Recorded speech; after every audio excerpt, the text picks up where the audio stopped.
ये बहुत दिक्कत होगी अंसार रजा साहब को, सोमनाथ भारती जी को, रत्नाकर त्रिपाठी जी को, सतीश के सिंह जी को, वो समझेंगे नहीं।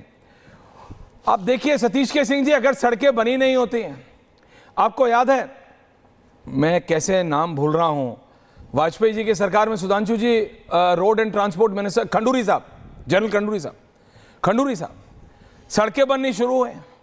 अभी गडकरी जी ने इतनी सड़कें बना दी। पहले आपको पता है कांवड़ दिल्ली गाजियाबाद यहां से जो जाती थी हरियाणा राजस्थान से, वो गाजियाबाद इंदिरापुरम से ना गंग नहर है, ये गंग नहर होते हुए मोदीपुरम, मोदीनगर, मुजफ्फरनगर होते हुए रुड़की घुस जाती थी, फिर रुड़की से हरिद्वार पहुंचती थी। अभी इतना 4x4 का हाईवे बन गया है, 4 लेन जाता है, लोगों से बर्दाश्त नहीं होती, मैं मानता हूं। लेकिन अंसार साहब, दिस कंपैरिजन इज रॉन्ग।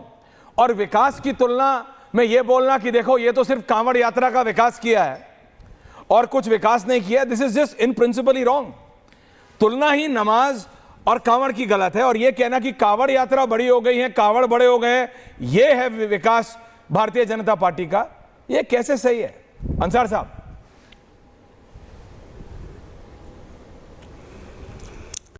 देखिए ऐश्वर्या जी, दिखाइए। दिग्विजय सिंह साहब का बयान हमने सुना, उन्होंने कहा कि दो लोगों के लिए अलग अलग कानून हैं। उन्होंने नमाज को और कांवड़ को का मुकाबला नहीं किया है। उन्होंने दो तरीके के कानून की बात की है कि मुसलमानों के लिए देखिए ये कानून है और हिंदुओं के लिए ये कानून है, कांवड़ियों के लिए ये कानून है, नमाज के लिए ये कानून है। उन्होंने बराबरी किसी की नहीं की है, सबकी अपनी अपनी धर्म की आस्था है, हम किसी को कोई किसी के मुकाबले में कोई चीज़ खड़ी नहीं करना चाहते। लेकिन आप ऐश्वर्या जी एक बात बताइए, क्या इस मुल्क में, क्या उत्तर प्रदेश में ये नहीं कहा गया है कि अगर आप होली के 2 बजे से पहले तक अगर आपको किसी के सिर रंग की दिक्कत है और अगर कुछ पाया गया तो आपका लाइसेंस रद्द कर दिया जाएगा? आपको विकास नहीं दिखता बिल्कुल भी, जो है वो पासपोर्ट जब्त कर लिया जाएगा। एक मिनट, कहा कि नहीं कहा गया जी, ठीक है ना? और वहां 2 बजे तक लोगों ने होली खेली, नहीं कर रहे किसी। लेकिन उसी आदमी ने जो आदमी ये कह रहा है कि हम आपका पासपोर्ट रद्द कर देंगे, जो जबकि उसको अधिकार नहीं है पासपोर्ट रद्द करने का, लेकिन वो डरा करके ये बात कह रहा है कि तुम्हारा पासपोर्ट रद्द हो जाएगा, अगर आपको रंग से दिक्कत हो अपने घर बैठिए।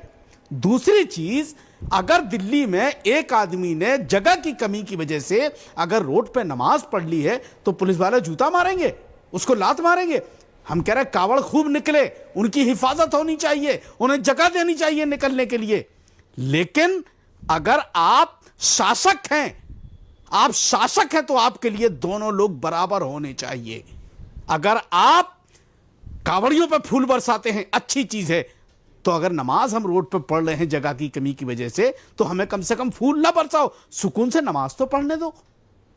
5 मिनट 7 मिनट लगता है, 7 मिनट लगता है सर। अब नहीं अंसार साहब, मैंने आपको बोलने दिया 1.5 मिनट, लेकिन आप बात समझिए। सुधांशु जी ने शुरू किया, हालांकि आप विकास पे नहीं बोल रहे, आपको लगता है कावड़ के साइज बड़े हो गए तो वही विकास है। सुधांशु जी जवाब देंगे आपको, लेकिन उन्होंने बताया 2 अलग अलग चीजें हैं। एक पूजा की पद्धति है, एक यात्रा है। सर सड़क यात्राओं के लिए बनी है, पैदल हो, साइकिल हो, स्कूटर पे हो, मोटरसाइकिल में हो। नहीं किया उनसे सर, आपने उनसे विकास पे सवाल ही नहीं किया, वो क्या विकास पे बोलेंगे? और सुधांशु जी विकास पे क्या बोलेंगे? मुझे बताएं जरा क्या विकास हुआ है, बताएं तो सुधांशु जी काउंट एक एक करके आ रहा हूं। सुधांशु जी पूरे देश में, ओके अंसार साहब, सुधांशु जी काउंट किए गए हो। सुधांशु जी कुछ बोलना चाह रहे हैं। मुसलमानों के लिए यूसीसी ला रहे आप, मुसलमानों के लिए 370 हटाई आपने, मुसलमानों के लिए, हिंदुओं के लिए आपने क्या किया बताइए ना, 5 काम बताइए हिंदुओं के लिए क्या किया आपने। मौलाना साहब ने जो कहा है मैं उसका दोनों का जवाब देता हूं। उनकी बात से मैं पूरा इत्तेफाक रखता हूं कि इस देश में 2 कानून है हिंदू और मुसलमानों के लिए। मुसलमानों के लिए मुस्लिम पर्सनल लॉ है, हिंदुओं के लिए ठेंगा है। मुसलमानों के लिए हज सब्सिडी थी, हिंदुओं के लिए मेला टैक्स था। मुसलमानों के लिए वक्फ बोर्ड था, कि जो मैंने कह दिया वक्फ बाय यूजर के हिसाब से जमीन हमारी। हिंदुओं के लिए प्लेसेस ऑफ वर्शिप एक्ट था कि अगर बाबा भोलेनाथ का काशी विश्वनाथ मंदिर, मेरे पास हिस्टोरिकल एविडेंस भी है, तो तुम भाई कोर्ट नहीं जा सकते। राम मंदिर में खुदाई के ऊपर वो लगा हुआ था। बाकी मुस्लिमों को 4 बीबी रखने का अधिकार है, वो महरम था, फलाना था, ढिमाका था, मैं उस पर नहीं जाना चाहता। मगर मौलाना साहब ने एक बड़ी अच्छी बात कही। मौलाना साहब आप भूल गए, आप परमिशन लेके देवी के पंडाल भी लगते हैं, गणपति जी के पंडाल भी लगते हैं, नमाज जहां बैठे परमिशन ली है कि नहीं? अगर बगैर परमिशन के आप सड़क पे बैठेंगे तो समस्या है।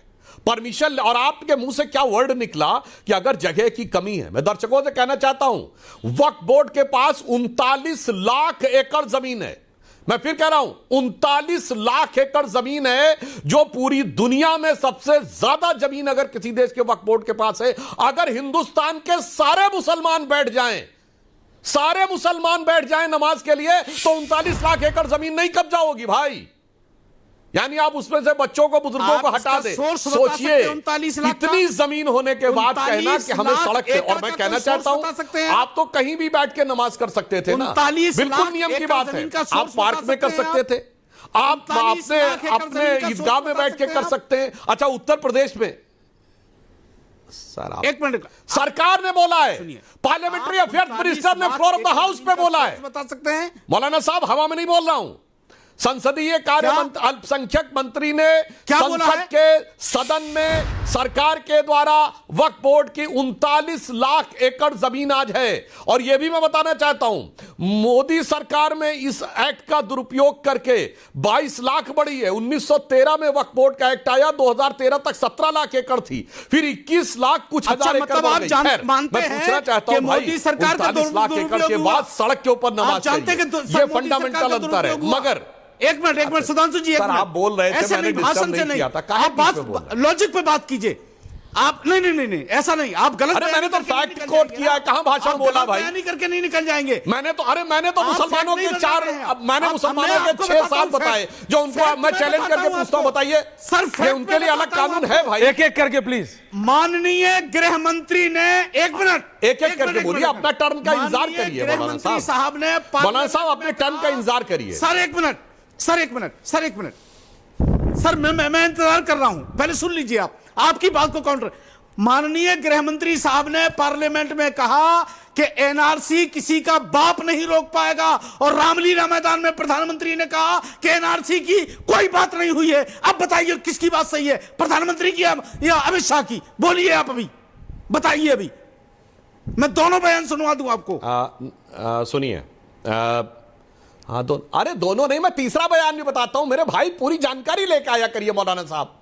गृह मंत्री जी ने कहा कोई नहीं रोक पाएगा, मगर उन्हीं गृह मंत्री जी ने गुलाम नबी आजाद साहब नेता प्रतिपक्ष थे, और मैं बैठा हुआ था उस समय सदन में, गृह मंत्री जी ने कहा, अरे भाई क्यों बीच में, अब क्या तरीका है बीच में आप दूसरे सेंटेंस में फिर बोलने लगे? मेरी बात पूरी होने दीजिए, मैं चैलेंज करके कह रहा हूं, राज्यसभा की प्रोसीडिंग कोई निकलवा ले।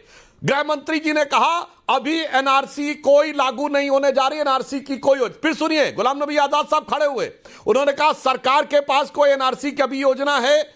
गृह मंत्री जी ने कहा नहीं है। गुलाम नबी आजाद साहब